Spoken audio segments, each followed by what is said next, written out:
Perkenalkan, nama saya Widya Utami Simatupang dengan NIM 41822010 dengan mata kuliah Komputer Masyarakat.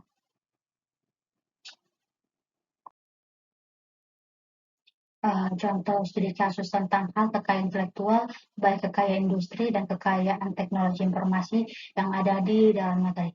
Kasus pertama ini kasus pelanggaran hak cipta gambar oleh Mall Grand Indonesia pada pertengahan tahun 2020 terjadinya kasus pelanggaran hak cipta gambar oleh Mall Grand Indonesia.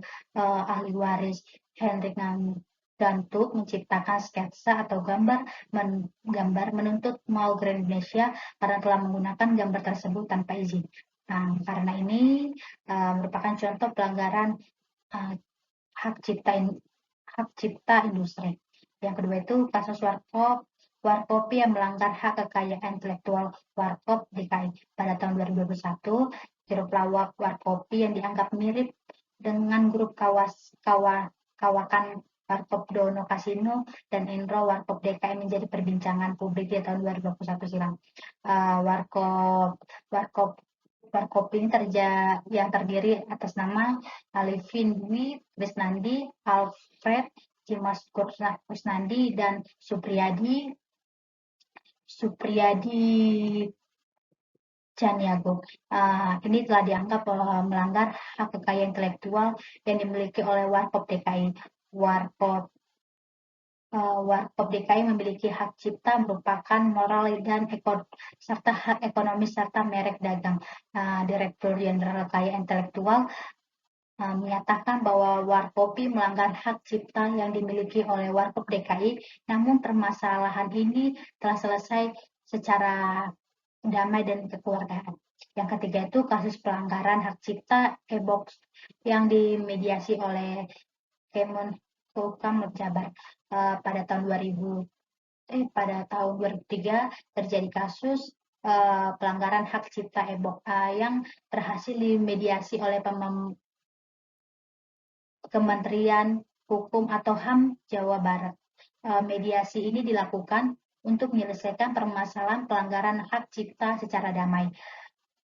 Kasus ini merupakan pentingnya penegakan hukum atau mediasi dalam melindungi hak kekayaan intelektual di bidang teknologi informasi. Oke, selanjutnya. Contoh studi kasus tentang hak kekayaan intelektual, baik kekayaan industri dan kekayaan teknologi informasi di dalam negeri. Kasus yang pertama itu kasus pelanggaran hak cipta melalui internet. Pada tahun 2015 terjadi kasus pelanggaran hak cipta melalui internet antara Itartas, Rusian, dan kasus Rusian dan Rusian Courier Agency.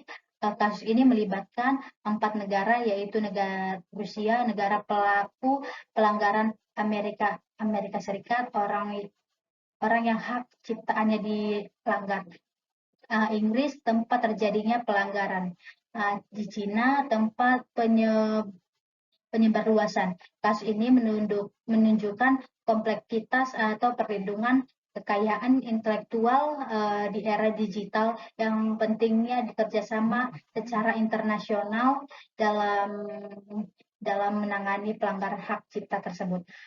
Yang kedua itu penciplakan konten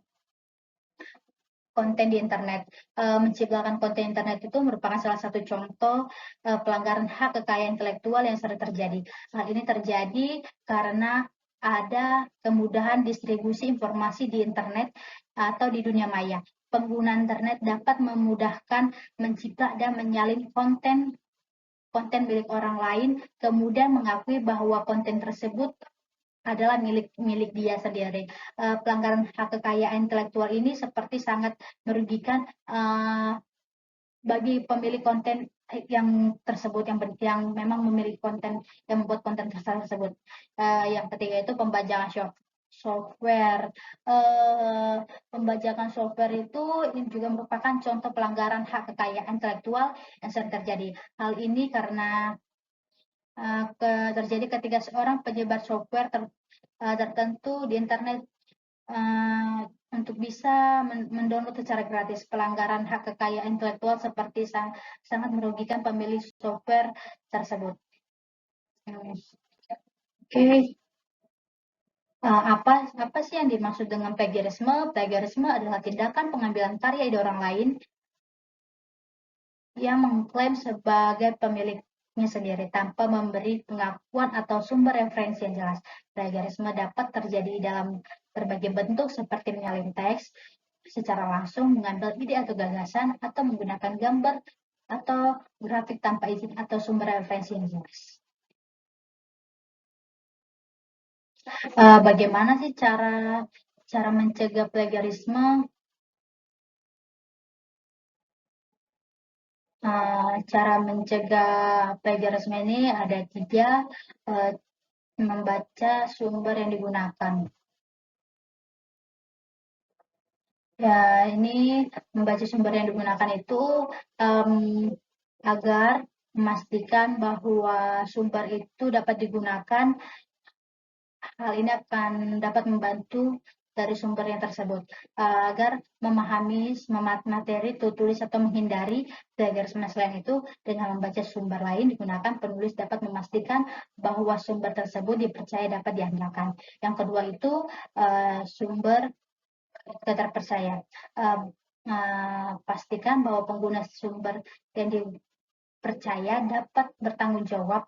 Hal ini akan membantu untuk menghindari plagiarisme, memastikan bahwa informasi yang digunakan akurat dapat dipertanggungjawabkan. Yang ketiga itu melalui kutipan. Melalui kutipan, jika ingin menggunakan kutipan langsung dari sumbernya itu, pastikan bahwa penulisnya dengan benar dan memberikan sumber referensi yang jelas. Hal ini karena membantu untuk menghindari plagiarisme atau memastikan bahwa sumber referensi yang digunakan dapat dipertanggungjawabkan.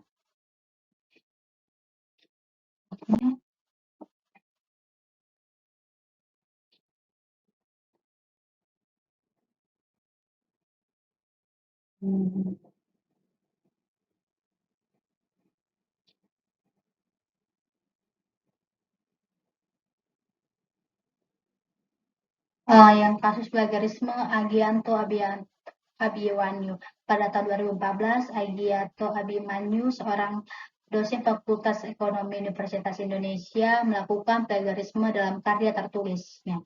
Agito mengaku keliru mencantum referensi dalam tulisannya, namun ia menyangkal telah menciplak tulisan Hotbonar Sinaga di harian Kompas.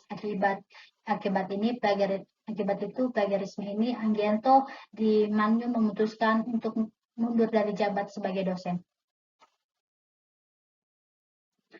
Kasus plagiarisme Cecep Darmawan, Lena Nuryati, dan Aini Suherman. Pada tahun 2013, 3 doktor Universitas Pendidikan Indonesia, yaitu Cecep Darmawan, Lena Nuryati, dan Aini Suherman dinyatakan bersalah melakukan plagiarisme dalam tesis dan disertai. Ketiga dokter tersebut dikenakan sanksi dengan peraturan pemerintahan pada nomor 23 tahun 2010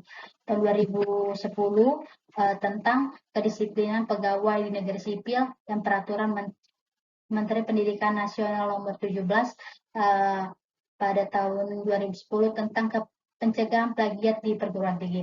Yang ketiga itu kasus pelanggaran plagiarisme Katy Perry. Pada tahun 2014, lagu The Dark Horse milik Katy Perry dituduh sebagai hasil plagiarisme di Voice milik Flame. Kasus ini menimbulkan kontroversi menjadi perbincangan publik.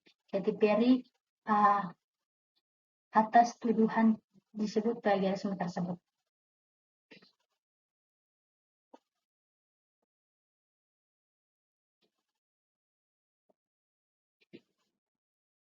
Apa itu masyarakat komputer? Masyarakat komputer adalah istilah yang digunakan untuk menggambarkan bahwa masyarakat melakukan kegiatan kegiatan distribusi, penggunaan atau manipulasi informasi dalam skala luas. Masyarakat informasi ditandai oleh pengguna teknologi informasi yang melibatkan pertukaran data digital yang lebih cepat dalam jarak yang jauh, akses informasi yang mudah cepat, serta disadari akan pentingnya informasi kehidupan di sehari-hari seperti beberapa karakter peristiwa tersebut.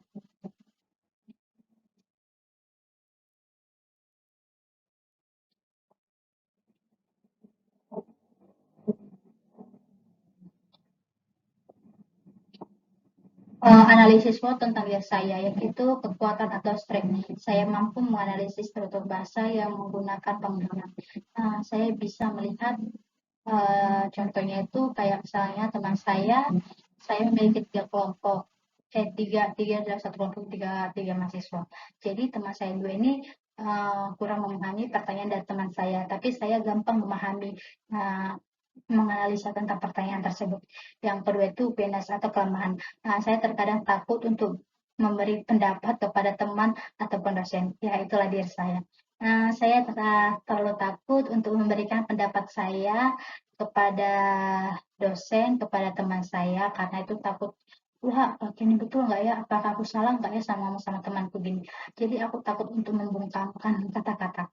Yang ketiga itu opportunities atau peluang.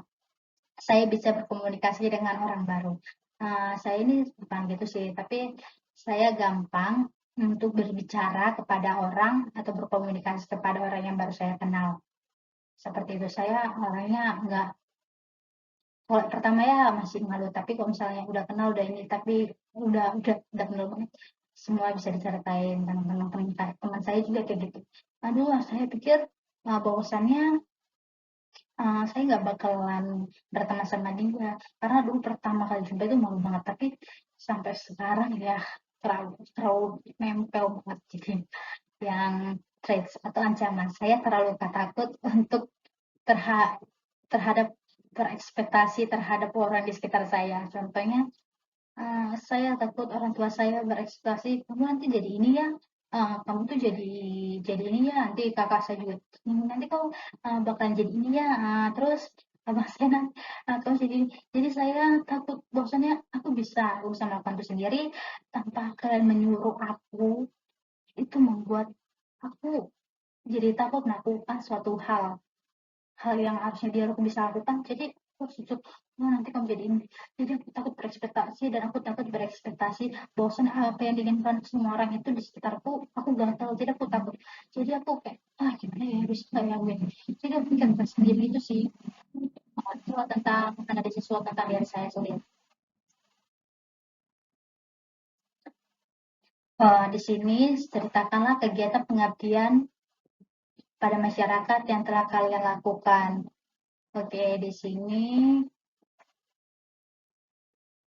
saya menjelaskan judul kami, pemanfaatan aplikasi Canva untuk mendukung kreativitas penunjang kurikulum sekolah. Kami sini menceritakan apa sih manfaat Canva itu, apa sih kegunaan Canva itu, apa aja sih peluang agar bisa mahasiswa itu dapat menggunakan ataupun guru, karena Canva ini sangat memudahkan bagi semua para mahasiswa atau guru untuk seperti contohnya seperti mahasiswa itu lebih kreatif untuk melakukan menggunakan Canva, dan mereka bisa ide pikirnya luas itu bisa digunakan menggunakan Canva dengan model-model seperti yang ada di Canva tersebut, agar juga agar juga guru agar mudah menggunakan dulu ya gimana Canva, kita meluangkan ide-ide kepada mahasiswa, dan guru juga sebaliknya seperti itu. Seperti itulah kami di sini berada di lokasi tersebut di sekolah SMA Sumpah Pemuda yang ada di Jakarta Barat. Oke, sekian dari presentasi saya. Jika ada kata yang salah, mohon maaf. Terima kasih.